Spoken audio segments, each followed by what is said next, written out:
Welcome back to my YouTube channel. आज की video में हम लोग उन स्टूडेंट्स के बारे में बात करने वाले हैं जिन्होंने 11th क्लास में इतना कुछ खास नहीं उखाड़ा है एंड वो 12th में अपना बोर्ड्स एंड जेई दोनों में अच्छा स्कोर करना चाहते हैं। इस टॉपिक पे मैं 11th मतलब जो लास्ट ईयर है उस पर मैं इस टॉपिक को कवर कर चुका हूँ, बट वो वीडियो इतनी अच्छी नहीं थी। मतलब कंटेंट वाइज तो ठीक थी, बट उसकी video quality and audio quality इतनी अच्छी नहीं थी एंड उसमें हम इन डेप्थ भी नहीं गए थे। आज की वीडियो में हम इन डेप्थ जाने वाले कि आपको क्या क्या चीजें कैसे कैसे करनी है, हर चीज के ऊपर बात करेंगे। सबसे पहले अगर मैं बात करूं कि इस चीज का रीजन क्या है कि 11th मोस्ट ऑफ द बच्चों की 11th बर्बाद हो जाती है, मतलब 11th वेस्ट हो जाती है एक तरीके से। वो स्टार्टिंग में ट्राई तो करते हैं बट 11th में वो इतना ज्यादा एफिशिएंट नहीं रह पाते हैं एंड वो फिर 12th में आते हैं। वो सोचते हैं कि अब 12th में हम पूरा कवर करें 11th एंड 12th एक साथ एंड अपना जेई एंड बोर्ड्स दोनों में ही एक अच्छा स्कोर कर पाए।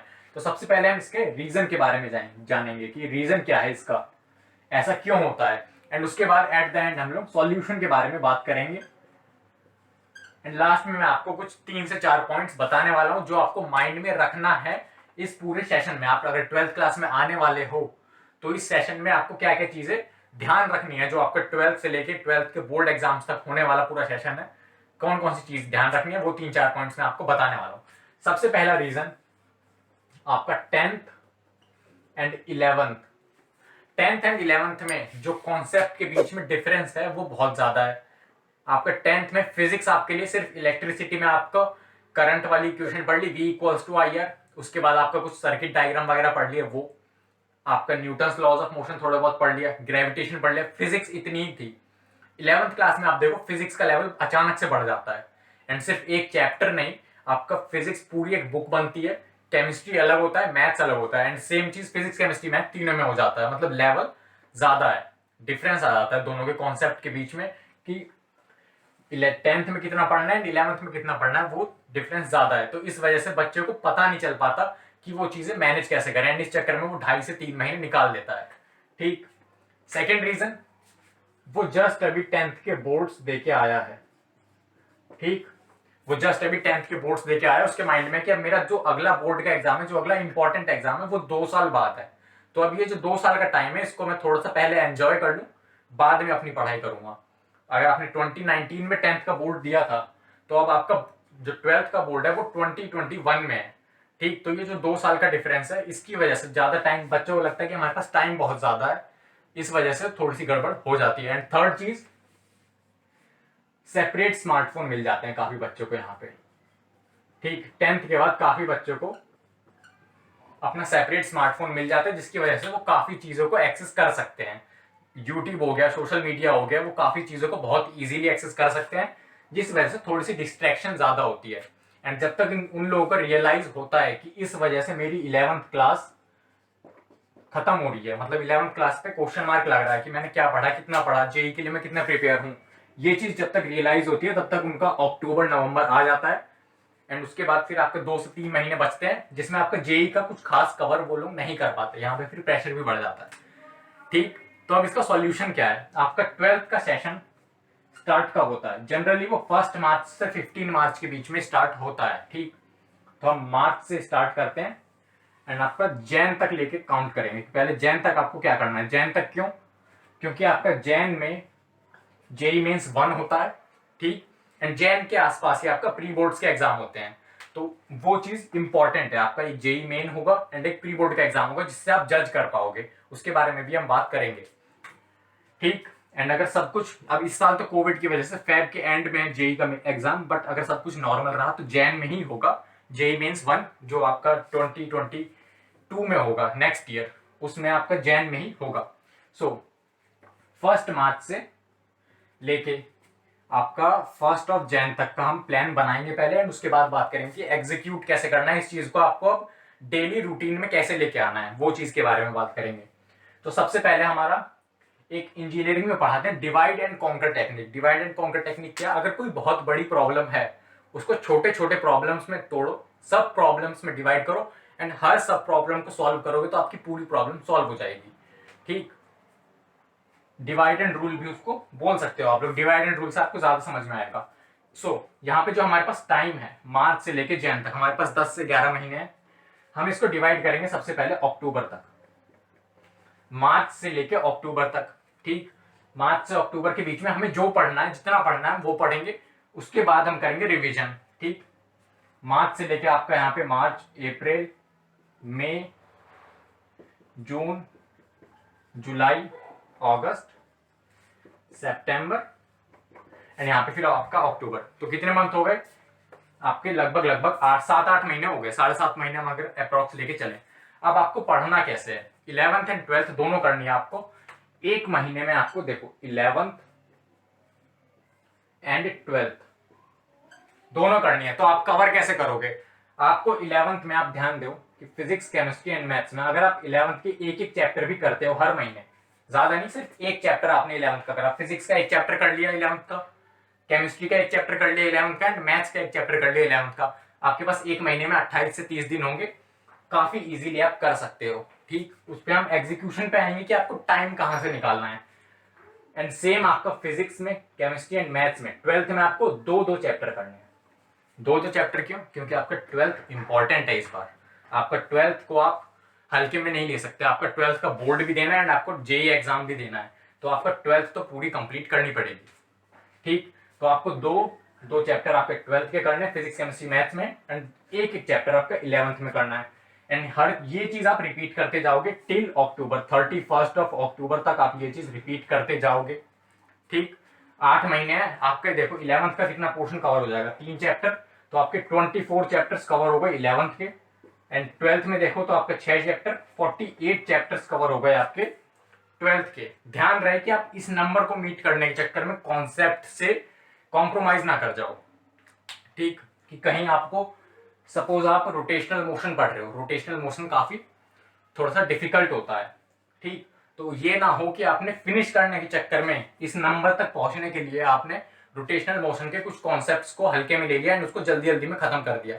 तो उससे क्या होगा कि आपके कॉन्सेप्ट्स क्लियर नहीं होंगे, भले ही आप इन चैप्टर्स को काउंट कर लो कि आपने खत्म कर लिया है। सो ये चीज से बचना है कि कॉन्सेप्ट से कॉम्प्रोमाइज ना हो, थोड़ा सा आगे पीछे हो सकता है 48 की जगह आप 40 चैप्टर्स ही कवर कर पाओ, बट जो 40 आप कवर करोगे वो एकदम अच्छे से करने हैं। ठीक, सेम गोज विद यहाँ पे जो 11th का है, 24 में से हो सकता है आप सिर्फ 20 कवर कर पाओ। तो जो 20 कवर किए हैं ना, उसमें ध्यान रहे कि 20 में से अगर कोई क्वेश्चन आ गया तो वो आपसे गलत नहीं होने चाहिए। ये चीज आपको माइंड में रखनी है। ये चीज आप कॉपी पेस्ट करते जाओ हर महीने। मार्च में करना है, अप्रैल में, मई, जून, जुलाई, अगस्त, सितंबर, अक्टूबर तक करना है। उसके बाद अक्टूबर से लेके आपका पहले नवंबर, मतलब 1 नवंबर से 30 नवंबर तक 30 दिनों का होता है नवंबर, एंड उसके बाद आपका होगा दिसंबर, एंड जैन में हो जाएगा आपका एग्जाम वगैरह होंगे, प्री बोर्ड्स, जेई में। इसमें आपको करना है रिवीजन। ठीक, इसमें आपको सिर्फ रिवीजन करना है एंड आपको पीवाईक्यूज सॉल्व करने हैं। पीवाईक्यूज की आपकी बहुत सारी बुक आती हैं, बोर्ड्स के लिए भी, जेई के लिए भी, वो आप ले सकते हो स्टार्टिंग में ही। आपको रिवीजन एंड पीवाईक्यूज यहाँ पे मैं लिख देता हूँ जगह, रिवीजन प्लस पीवाईक्यूज, ये चीज पे आपको फोकस करना है। ठीक, जो आपके कॉन्सेप्ट्स वीक हैं, जिसमें आपको लगता है कि थोड़ा सा हाँ यहाँ पे रह गया था, उसको आप रिवाइज करो। एंड जो आपको लगता है कि स्ट्रॉन्ग पोर्शन है, जैसे कि आपका न्यूटन्स लॉज ऑफ मोशन आपको लगता है कि काफी स्ट्रॉन्ग है, तो उसके आप पीवाईक्यू सॉल्व करो। वो आपको कॉन्फिडेंस देगा कि हाँ आप इस लेवल की चीज क्लियर कर पा रहे हो, इस लेवल के क्वेश्चन आप कर पा रहे हो, तो आप जेई में भी चांसेस हैं कि आप कर ले जाओगे। ठीक, तो उससे आपको कॉन्फिडेंस मिलेगा इन दोनों से। रिवीजन एंड पीवाईक्यूज पे ध्यान देना, ये 2 महीने। ठीक, नाउ अब ये तो हमने एक रफली प्लान बना लिया, बस अब इसको डेली रूटीन में कैसे लेके आए। ठीक, यहां से ये चीज मैं हटा देता हूं। इसको डेली रूटीन में लाने के लिए आपको थोड़ा सा टाइम मैनेज करना पड़ेगा। क्या? सबसे पहले तो ज्यादा चांसेस हैं कि आपका स्कूल इस बार खुल जाएंगे, फिजिकल स्कूल होंगे। आपका एक नॉर्मल स्कूल 9 to 3 हम मान लेते हैं।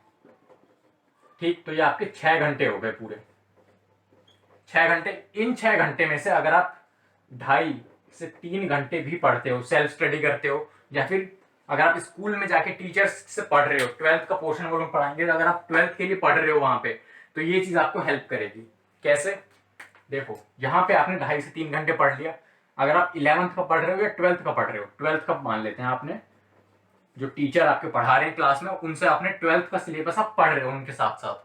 ठीक, तो वो चीज आपको घर पे आके शुरू से पढ़ने की जरूरत नहीं पड़ेगी। जैसे कई लोग होते हैं कि स्कूल में उन्हें कुछ समझ नहीं आ रहा, स्कूल में जाके वो आराम से बैठे हैं, टीचर को बस घूर रहे हैं या फिर बैठे हैं, कुछ पढ़ नहीं रहे वहां पे, ठीक। तो वो चीज नहीं करनी कि आपका टाइम वेस्ट ना हो। ये 6 आवर आप अगर एक महीने का लोगे 30 दिन का, तो ये आपके 180 आवर्स हो जाएंगे, एंड ये बहुत ज्यादा होते हैं, ठीक।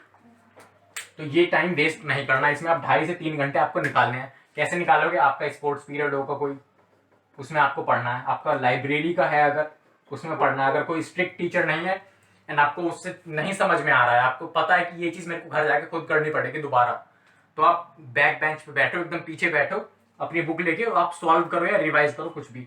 प्लस आपका ट्रैवलिंग का टाइम है, आप स्कूल जाते हो, स्कूल से आते हो, ठीक। वो ट्रैवलिंग का टाइम है, उसमें आप क्या कर सकते हो? जैसे आपने रात में पढ़ लिया कैलकुलस के, सपोज आपने कैलकुलस के कुछ क्वेश्चन सॉल्व करे, कैलकुलस आपकी आएगी 12th में, ठीक। अगले दिन आप सुबह जा रहे हो, आप बैठे बैठे बस आप ट्रैवल कर रहे हो, आपने माइंड में रिकॉल कर लिया कि ये फॉर्मूला ऐसे था, मैंने ये वाला क्वेश्चन ऐसे किया था, तो उससे क्या होगा? आपको एक कॉन्फिडेंस मिलेगा एंड चीजें आप रिटेन कर पाओगे, आपकी मेमोरी स्ट्रांग होगी, ठीक। ये आपको 11th एंड 12th दोनों के लिए करना है। एक चीज और, अगर आप ये मैनेज करना चाह रहे हो कि 11th कब पढ़ूं एंड 12th कब पढ़ूं, तो आप ये कर सकते हो कि आपके पास एक महीने में 20 वीक डेज होते हैं एंड 8 वीकेंड्स होते हैं।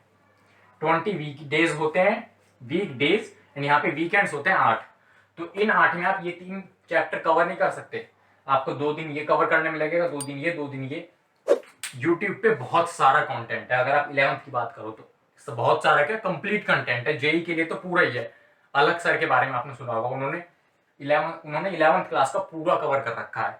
12th में भी केमिस्ट्री में 1-2 चैप्टर नहीं है, बाकी उन्होंने फिजिक्स पूरी पढ़ा रखी है, ठीक। मैथ्स भी आपको पूरा कंटेंट मिल जाएगा यूट्यूब पे 11th का। तो आप इसके लिए कंप्लेन नहीं कर सकते कि आपको कंटेंट नहीं मिला, आपको पढ़ने को नहीं मिला आपको, या फिर लेक्चर्स क्वालिटी कंटेंट नहीं मिला। अलग सर के लेक्चर्स आप देखो, या फिर दूसरे भी आप देखना चाहते हो तो वो देख सकते हो, बट मेरे से पूछो तो मैं अलग सर को ज्यादा प्रेफर करूंगा। खैर, 8 दिन, ये जो आपके पास 8 दिन है वीकेंड्स है, अगर मैं जाऊं किसी भी आप प्लेलिस्ट को देखो, वहां पे आपको 10 से 15 घंटे में एक चैप्टर खत्म हो जाता है। 10 से 15 घंटे मतलब 10 से 15 लेक्चर होते हैं, हर लेक्चर आपका 1 घंटे का है, तो 10 से 15 घंटे में कॉन्सेप्ट वाइज एक चैप्टर खत्म। आप उसको यूट्यूब पे आप स्पीड बढ़ा के देख सकते हो, इंटू 2 पे देखो, एंड कॉन्सेप्ट समझते हुए नोट्स बनाते चलना, ठीक। नोट्स काफी इंपॉर्टेंट है, नोट्स बनाओ। 2 दिन आप लो, 2 दिन लो, एंड 2 दिन बचेंगे, उसमें आप पीवाईक्यूज वगैरह सॉल्व कर लो, उसके कुछ क्वेश्चन सॉल्व कर लो रेफरेंस बुक से। तो ये चीज आपको डेली रूटीन में लानी पड़ेगी, ठीक। इसके अलावा आपको जो रात में टाइम मिलेगा, रात में कई लोग क्या करते हैं 11 बजे सो जाते हैं, ठीक। मैं ये नहीं कह रहा कि अब आप 3-4 बजे तक जगे रहो, बट थोड़ा सा कोशिश करो कि आप 12 साढ़े 12 तक बैठ के पढ़ो, ठीक। एंड सुबह 6 साढ़े 6 तक उठ जाओ। 6 से 7 घंटे की नींद इस पूरे सेशन में काफी है।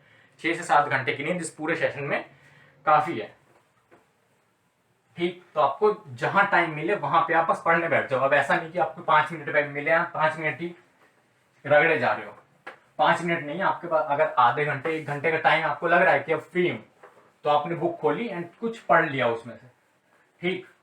ये चीज आपको लास्ट में पता पड़ेगी कि आपने जो हार्डवर्क किया है वो वर्थ वाइल था, वो आपको थोड़ी सी रिजल्ट आपको देगा, ठीक। अगर मैं बुक्स के बारे में बात करूं तो फिजिक्स में clear cut NCERT plus HCV, इसमें कोई आर्गुमेंट है ही नहीं। एनसीईआरटी प्लस एचसीवी, इसके साथ आप पीवाईक्यू सॉल्व कर लेना बस, ठीक। ये आपका फिजिक्स के लिए 11th एंड 12th दोनों के लिए, ठीक। केमिस्ट्री में भी, केमिस्ट्री की अगर मैं बात करूं तो केमिस्ट्री में एनसीईआरटी प्लस, अब यहां पे फिजिकल केमिस्ट्री ऑर्गेनिक केमिस्ट्री के लिए अलग अलग बतानी पड़ेगी। इनऑर्गेनिक, फिजिकल के लिए आप कर सकते हो एन अवस्थी, ठीक। नरेंद्र अवस्थी सर की एक बुक है फिजिकल केमिस्ट्री की, वो आप सॉल्व कर सकते हो। ऑर्गेनिक केमिस्ट्री में आप एमएस चौहान सर की बुक सॉल्व कर सकते हो, ठीक। एंड इनऑर्गेनिक के लिए आपकी एनसीईआरटी काफी है, प्लस जो आप नोट्स बनाओगे वो। इनऑर्गेनिक के लिए ये 2 चीजें काफी हैं, ठीक। ज्यादा बुक्स के बारे में मैं बात नहीं करूंगा क्योंकि मैंने पर्सनली इतनी ज्यादा बुक्स सॉल्व नहीं करी थी। मेरा क्या मानना है कि एक बुक लो एंड उसको पूरी चाट जाओ, उसको पूरी साफ कर दो, मतलब पूरी पढ़ लो उसको, ठीक। ज्यादा बुक्स के चक्कर में पढ़ोगे तो आप 3-4 बुक्स रख लोगे, उसको रोज देखोगे एंड वो फिर पूरे साल भर पढ़ी रहेंगी, आप उसको नहीं पढ़ोगे। ज्यादा बुक्स आपके माइंड पे प्रेशर डालती हैं। एंड यहाँ फिजिक्स केमिस्ट्री एंड मैथ्स के बारे में बात करूँ अगर, तो एनसीईआरटी तो इसमें भी है। ठीक, तो 11th एंड 12th के लिए ये 11th प्लस 12th दोनों का है। ठीक, 11th प्लस 12th के लिए बता रहा हूँ, एनसीईआरटी है। इसके साथ में आप आर डी शर्मा की ऑब्जेक्टिव एक बुक आती है वो कर सकते हो। ठीक, आर डी शर्मा के ऑब्जेक्टिव मैथमेटिक्स, या फिर इसका एक मटेरियल आता है, 6-7 बुक का सेट होता है पूरा, वो कर सकते हो। उसमें आपका एलजेब्रा अलग होगा, कैलकुलस अलग, ट्रिग्नोमेट्री अलग, ज्योमेट्री, कोनिक सेक्शन वगैरह अलग होंगे। तो ये दोनों में से कोई एक बुक, आर डी शर्मा या फिर सेंगेज का जो मटेरियल आता है वो, इन दोनों में से कोई एक। ठीक, अब ये मत करना कि दोनों ले ली, ज्यादा बुक के चक्कर में पढ़ोगे तो कंफ्यूज होगे एंड फिर टाइम वेस्ट होगा। टाइम वेस्ट करने जितना टाइम है ही नहीं। 11th एंड 12th दोनों कवर करनी है। ठीक, एंड अगर आपका टारगेट सिर्फ बोर्ड है कि आपको बोर्ड में 95% लाने हैं, तो आपकी एनसीईआरटी मोर देन इनफ है। एनसीईआरटी पढ़ के जाओ, बोर्ड्स में मिसलेनियस वगैरह करके जाते हो, एग्जाम्पल पढ़ के जाते हो एंड प्रॉपर रिविजन किया है, तो आप 90-95% जरूर उखाड़ के आओगे। ठीक, अब जैन तक तो हो गया कि आपको रिवीजन भी करना है एंड पढ़ लिया आपने।